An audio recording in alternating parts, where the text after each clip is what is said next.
नमो बुद्धाय।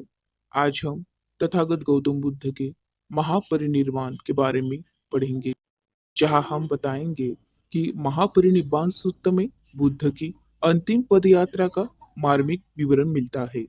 तो आइए हम इस बात को शुरुआत करते हैं। बुद्ध राजगृह में थे जब अजातशत्रु वज्जियों पर अभियान करना चाहता था। मगध के महामात्य ब्राह्मण वर्षकार यानी वत्सकार ने बुद्ध से इस विषय पर पूछा। बुद्ध ने वज्जियों के साथ अपरिहार्य धर्म बताए, जिनके रहते वे अपराजय थे। राजगृह से बुद्ध पटली ग्राम होते हुए गंगा पार कर वैशाली पहुंचे, जहां गणिका आम्रपली ने उनको भिक्षा संघ के साथ भोजन कराया। इस समय परिनिर्वाण के 3 मास शेष थे।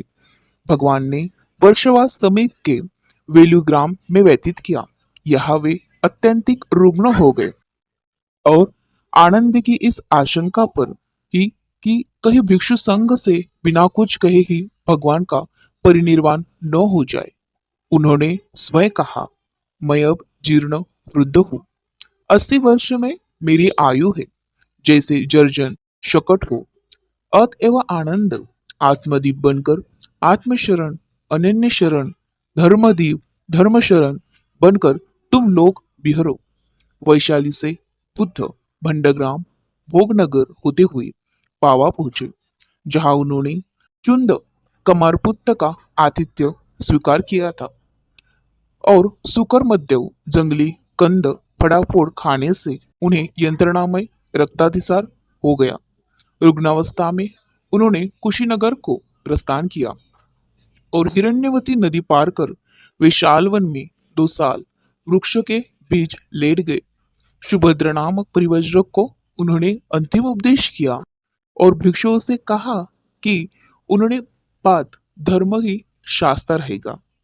पाली परंपरा के अनुसार तथागत में वैशाखी पूर्णिमा के दिन यह कहकर कि हे भिक्षुओं, इस समय आज तुमसे इतना ही कहता हूँ कि जितने भी संस्कार है सब नाश होने वाले हैं। प्रमाद रहित होकर अपना कल्याण करो। महापरिनिर्वाण को प्राप्त किया।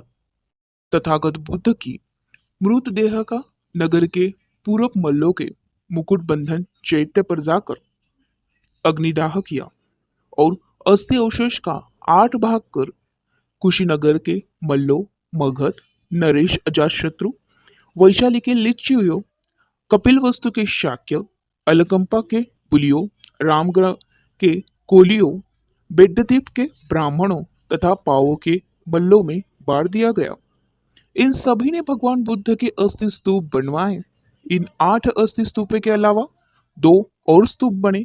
दोनों ब्राह्मण ने कुंभ स्तूप और पिंपलीवन के मौर्यों ने अंगारों का स्तूप बनवाया। महावंश के अनुसार अजातशत्रु ने एक विशाल स्तूप का निर्माण करवाया और रामगाम के स्तूप को छोड़कर अन्य 7 स्तूपों से 7 द्रोण अस्थियों का संग्रह कर उसमें स्थापित किया। कालांतर में इसी स्तूप के अस्थियों का वितरण अशोक ने अपने द्वारा निर्मित स्तूपों में किया। नमो बुद्धाय।